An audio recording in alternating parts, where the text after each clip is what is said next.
have to go see this movie in theaters. I mean, the sound design is absolutely incredible. Watching any thriller or horror the experience is 10 times better in a theater with your community and with your peers, so you have to go see this movie in the theater. I promise. Congratulations on everything going on with you right now. What was it about this particular movie that made you want to say yes?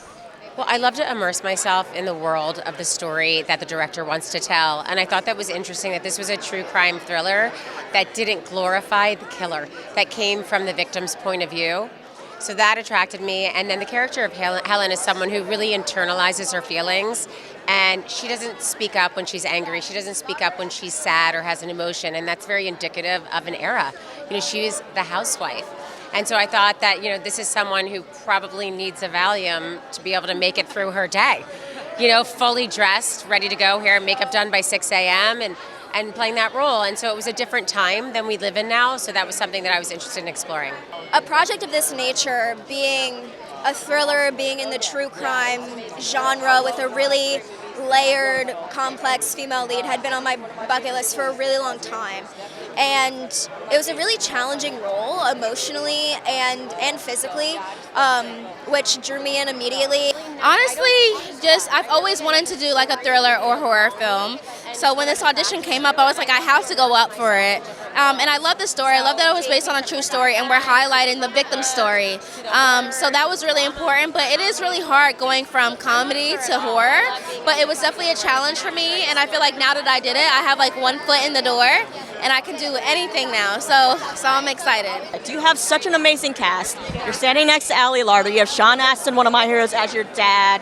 What was it working with this cast? Yeah, I mean, honestly, like a really great learning experience. Working along, I'll say specifically Allie, just because she is bad to the bone woman.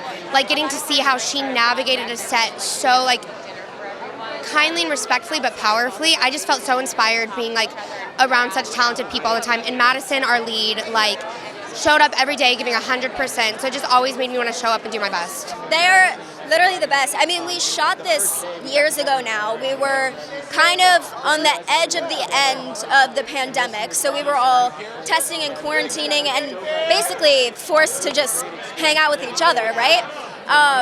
But thankfully that turned out to be such a blessing because everyone is so incredible. And I mean, I really feel like with Allie and Sean, like they truly gave such mom and dad vibes to me and like the whole cast. And like same with Brec, like we have such like a sibling relationship. So it was so fun. What was it like getting to immerse yourself back in the 70s?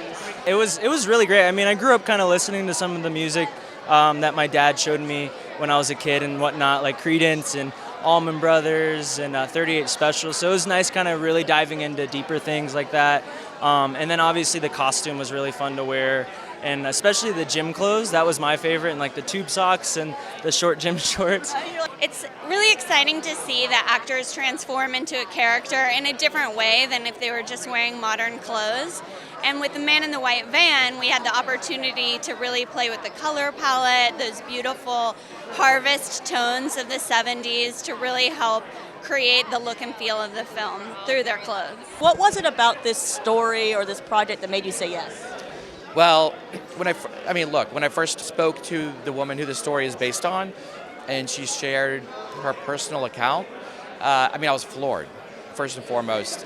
Just what she went through, kind of being isolated, and admittedly, what I found fascinating was she was kind of her own worst enemy because she admittedly had, a knack for telling tall tales and exaggerations and lying, and ultimately that sort of didn't seal her fate, but certainly led her to a path of other people not believing her when she needed them to believe her most. With something like true crime, we obviously see sometimes it's a tough balance. So how do you go into it with, honoring people, but also trying to get a point across, but not, like sensationalizing it like we've seen some projects, go out and do?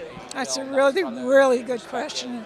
And the thing that we really agreed, Warren and I, on immediately was that we wanted to tell it from the point of view of the victim, not the serial killer, not to glamorize the serial killer. We didn't even give the serial killer a face. it was sort of like the van and the man in the van was sort of like the shark in Jaws. You know? You're going to watch it with an audience tonight. With these types of movies, it's more fun to watch with an audience. Is there a part that you're excited to see how people react? You know, there's some scenes I love with our whole family. You know, there's a scene where we're driving a car all together as a family, and I hope they can see how like close we actually were. And then, you know, there's some scenes with me protecting my sister, which are really cool. I already had a song in it, which was called Blind Innocence, and that was specifically just for this movie. We wrote it like a 70s themed, very slow song, and it's basically about like when you're a young girl, you're not always like, you're somewhat blinded to like all the evils in this world. It's like a very fun, light song, but if you really listen to the lyrics, it has like kind of like a dark world that surrounds it. Because, you know, growing up, we're not always taught like, you know, don't go into the white van. I know you filmed in Shreveport. I went to college in Shreveport. What was your I don't know if that's a good thing or a bad thing. But, you know, but what was your favorite thing about the Louisiana experience? Because it is a beautiful place. No, it is. And I'm from Texas, so Shreveport's like, it was 2 hours away from my hometown. I'm a big gambler. So that's dangerous. Really love the casinos. I think for me, it was so nice because, like, okay, not so nice. We were filming during the pandemic, though. So, like, Ali was staying at this beautiful little lake house, and we all went over there for, like, a family dinner.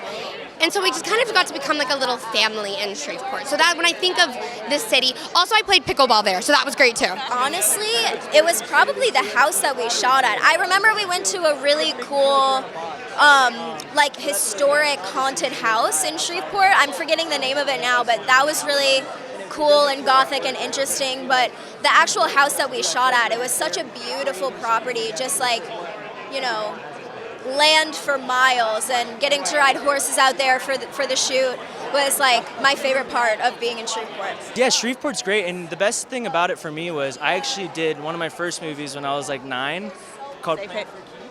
That was also kind of. It was one of my, yeah, for sure. But that one was in Shreveport as well. And I made friends there that we've been family friends with ever since. And I got to hang out with them too when I went back to film this movie. So it was good. What is something you maybe learned from a movie like this on what to look out for or how to protect yourself? I think most important is listen to your children. That's the takeaway. Just to be careful and be aware of your surroundings, especially now with social media. Like certain things that seem alarming might not be alarming, but the things that don't seem alarming are alarming. You just have to pay attention and not be gullible to certain things. And also for parents, listen to your kids if they're telling you that they're seeing someone chasing them. Don't just like brush it off.